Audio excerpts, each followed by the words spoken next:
Okay, so today I'm going to be cutting down our IKEA butcher block countertops, and I've actually not seen the butcher block yet.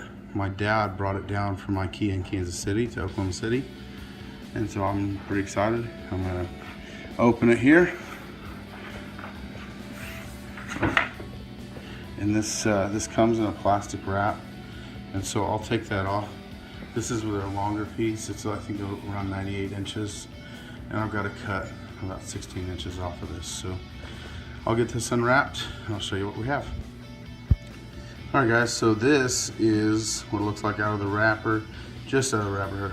I want to let you know there is a good side and a bad side. So I'm hoping that this is the bad side. We've got a piece there that's kind of got some filler in it. Down here, there's one spot right there that looks pretty funky. Overall, it's really pretty. These are fairly inexpensive. I think this is under $200 for a butcher block this big. So I'm excited to see what the other side looks like. I'll show you in a second. Okay, so this is the good side, and it is significantly better. It's sanded really fine. I won't need to put any more coats of sanding on this. I really like it. I'm really pleased with the amount of money saved on this. So I'm going to be cutting it today, and then hopefully putting my first coat of tried and true Danish oil on it, and we'll be walking through that process. So I'm going to get it cut, and then we'll go from there. All right, so I have had the same skill saw for like 15 years, and I don't know how, I don't know if it's one of the kids or whatever, but somehow it got dropped, and so the plate, this steel right here, got bent pretty much beyond repair, and so dang it, I had to go buy a new tool.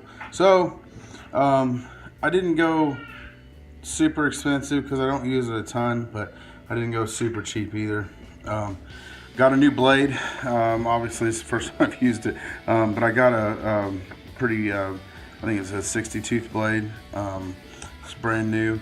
I'm gonna go over here and I'm gonna cut a guide piece out of this piece of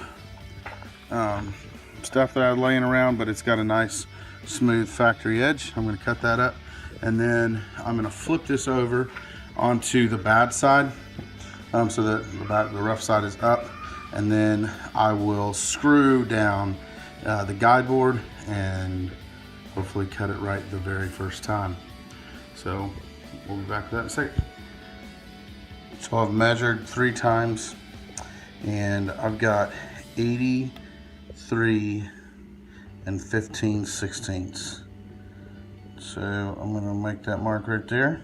All right, so I have my guide board clamped and screwed down. I have my lovely assistant, and it's dead on, so my blade is just to the inside of this hole. Now we're gonna make her cut. Here we go. You ready, babe? More than. Here we go. So everything worked out really nice. I got it, I would say, pretty much right on the money. It cut really nice. The saw worked great, and both sides measure the same. So I'm gonna flip it over. I've already dusted it off, vacuumed it up, put the shop back a little bit. I'm gonna flip it over and burnish it with some steel wool, and I'll show you the process in a second. Okay, so I've got some fine grade steel wool made for woodworking, and I'm gonna burnish the surface, and I'm just doing this off YouTube videos, and so just make nice smooth strokes with the grain, and this is preparing it for the wood oil.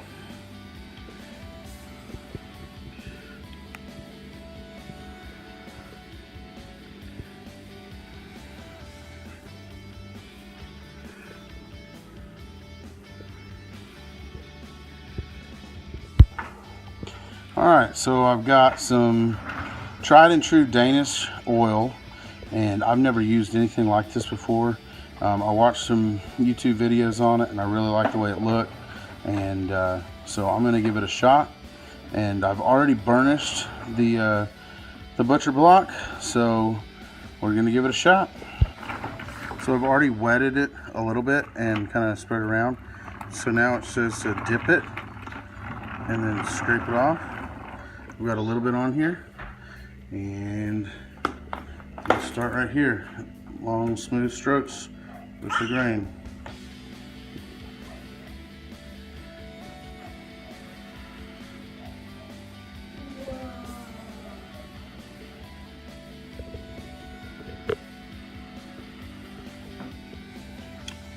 And do that over and over and over again, and I'll let you know.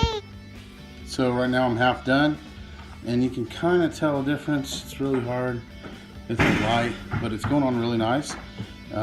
Just a nice, smooth action on it, and it's doing really good. And I barely used any. That's the smallest I could buy, and I'm gonna have way too much. So anyway, I'll show you what it looks like when it's done. So I've got it all done. It's a little bit dark outside now, and it has been sitting for probably about an hour now. So it's nice and soaked in. You do have to wait 8 hours in between coats, so that's a little bit time consuming, but what I'll probably do is just put a second coat on it in the morning. You're supposed to burnish it in between coats, but it turned out really nice. It really brought out the grain, and it feels really smooth, and that's really what we were going for. It's food grade stuff, and so we've got 4 kids, so we're not real concerned with them, eating it or getting food off of here. Hopefully we won't have to eat off of this too much, but anyway, it's really nice. I'm looking forward to seeing what it looks like with the finished coat on there. I've got some more stuff to apply to it.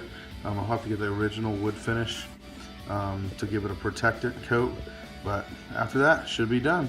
So this is the IKEA oak countertop, and with a tried and true Danish oil finish.